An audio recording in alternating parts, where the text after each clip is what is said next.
इस वक्त की एक और बड़ी खबर आपको बताते हैं, लखनऊ से जुड़ी हुई बड़ी खबर है। विदेशी निवेशकों के लिए एसओपी जारी हुआ है। एफडीआई फॉर्च्यून 500 कंपनियों के लिए एसओपी जारी हुआ है।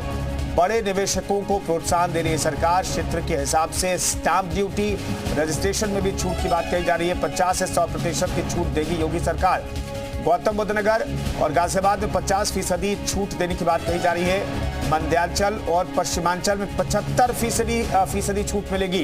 बुंदेलखंड, पूर्वांचल में तो 100% छूट देने की बात कही जा रही है। 31 अक्टूबर 2028 तक प्रभावी ये छूट की रणनीति रहेगी। मयूर शुक्ला हमारे सहयोगी इस खबर पर बातचीत करने के लिए जुड़ रहे हैं। मयूर, बड़ा ऑफर सरकार की तरफ से उद्योगपतियों के लिए। बिल्कुल, देखिए, उत्तर प्रदेश में विदेशी निवेश को बढ़ाने के लिए एक बड़ा कदम यूपी सरकार का है।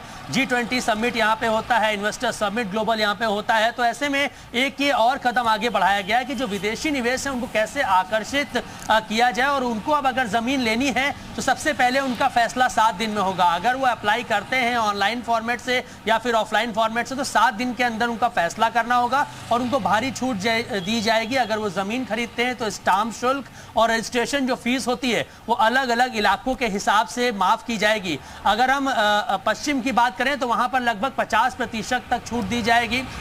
वहीं जो अन्य इलाके हैं, मध्यांचल की बात करें तो 75% तक। वहीं पूर्वांचल की अगर हम बात करें, बुंदेलखंड की, जहां पर निवेश की बहुत ज्यादा जरूरत है, तो यहाँ पर 100% यानी कि पूरे 100% अगर आप जमीन खरीदते हैं तो स्टाम्प शुल्क और रजिस्ट्रेशन में जो खर्चा आता है वो पूरी तरीके से माफ कर दिया जाएगा। तो कहीं ना कहीं प्रोत्साहित किया जा रहा है कि सिर्फ वेस्टर्न यूपी में ही इन्वेस्टमेंट ना हो, क्योंकि वेस्टर्न यूपी और पूर्वांचल को अगर हम कंपेयर करें ईस्टर्न यूपी को, तो वो कहीं ना कहीं वेस्टर्न यूपी बहुत आगे निकल जाता है, पूर्वांचल अभी पीछे छूटा हुआ है। तो ऐसे में अगर इस तरीके के ऑफर्स दिए जाएंगे तो नो डाउट जो बाहर से विदेशी निवेशक आएंगे या फिर दूसरे राज्यों से आएंगे, विदेशों से आएंगे, तो उनके लिए ये एक राहत भरी खबर रहेगी कि उनको सस्ती जमीन उपलब्ध होगी, वहां पर सेटअप होंगे, इंडस्ट्री लगेगी, तो कहीं ना कहीं रोजगार बढ़ेगा और ऐसे में प्रदेश और आगे बढ़ेगा। तमाम सरकारी कार्यक्रम तो होते रहते हैं, प्रचार प्रसार तो होता रहता है, तमाम इवेंट्स होते हैं, लेकिन ये जो एक ग्राउंड लेवल पे काम करने की कवायद है, इस पर एक कदम आगे बढ़ाया गया और 1 नवंबर 2023 से 30 अक्टूबर 2028 तक, ये 5 साल तक ये पूरी नीति प्रभावी रहेगी। और इस दौरान जो भी विदेशी निवेशक या फिर दूसरे राज्यों के निवेशक यहाँ पर आके जमीन खरीदना चाहते हैं तो उनको ये सब सुविधाएं दी जाएंगी। मयूर, बने रहिए हमारे साथ, आगे भी खबरों